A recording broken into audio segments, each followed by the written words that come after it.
Hi ಎಲ್ರಿಗೂ ನಮಸ್ಕಾರ. ಇದು Sunday mini blog. Reliance gift card ಒಂದು ನಮ್ಮ ಹಸ್ಬೆಂಡಿಗೆ ಸಿಕ್ಕಿತ್ತು. ಸೊ ಅದ್ರ ಶಾಪಿಂಗ್ ಮಾಡೋಣ ಅಂತ ಹೊರಟ್ವಿ. ಸ್ಮಾರ್ಟ್ ಬಜಾರಿಗೆ ಬಂದ್ವಿ ಉಡುಪಿನಲ್ಲಿ. ನನ್ನ ಮಗನಿಗೆ ಚಪ್ಪಲ್ ತಗೋಬೇಕಿತ್ತು, ಸೊ ಅದಕ್ಕೋಸ್ಕರ ಬಂದ್ವಿ. ಶಾಪಿಂಗ್ ಆಫರ್ಸ್ ಎಲ್ಲ ತುಂಬ ಚೆನ್ನಾಗಿತ್ತು. ಕ್ಲಾತಿಂಗ್ ಕೂಡ ಅಷ್ಟೇ ತುಂಬ ಚೆನ್ನಾಗಿತ್ತು. ಫೈನಲಿ ನನ್ನ ಮಗ ಒಂದು ಚಪ್ಪಲ್ ಸೆಲೆಕ್ಟ್ ಮಾಡ್ದ. $299 ತುಂಬ ಚೆನ್ನಾಗಿತ್ತು. ಸೊ ಅದನ್ನೇ ಸೆಲೆಕ್ಟ್ ಮಾಡಿದ್ವಿ. Kitchen items, crockeries, buy one get one free offer ಕೂಡ ಇತ್ತು. ಸೊ ಅದನ್ನು ಕೂಡ ನೋಡ್ಕೊತಾ ಹೋದ್ವಿ.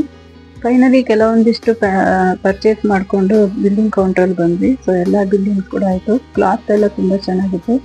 $299ಗೆ ಶರ್ಟ್ ಕೂಡ ಒಂದು 2-3 ಪರ್ಚೇಸ್ ಮಾಡಿದ್ವಿ. ಚಪ್ಪಲ್ ಕೂಡ ನಾವು 3 ಥರ ನಾನು 3 ಜೊತೆ ತಗೊಂಡ್ವಿ. $299 ಅಷ್ಟೇ. ಸೊ ನಮ್ಮ ಶಾಪಿಂಗ್ ಮುಗೀತು. ಇವಾಗ ಮನೆಗೆ ಹೊರಟ್ವಿ. ಮನೆಗೆ ಹೋಗೋ ಮುಂಚೆ ಸ್ವಲ್ಪ ಊಟ ಮಾಡಿ ಹೋಗೋಣ ಅಂತ ಅಂದ್ಕೊಂಡ್ವಿ. ಸೊ ಹೋಟೆಲಿಗೆ ಬಂದ್ವಿ. ಹೊಸದಾಗಿ ಓಪನ್ ಆಗಿರೋ ಹೋಟೆಲು ಅಂತ ಅಂದ್ರೆ ನಮ್ಮ ಮನೆಯವರು ನಾರಾಯಣ್ ಸ್ಪೆಷಲ್ ಅಂತ. ಫುಡ್ ಕೂಡ ತುಂಬ ಚೆನ್ನಾಗಿತ್ತು. ಸೊ ನಾವು 2 ಬಿರಿಯಾನಿ, 1 ಗಾರ್ಲಿಕ್ ಚಿಕನ್ ಆರ್ಡರ್ ಮಾಡಿದ್ವಿ.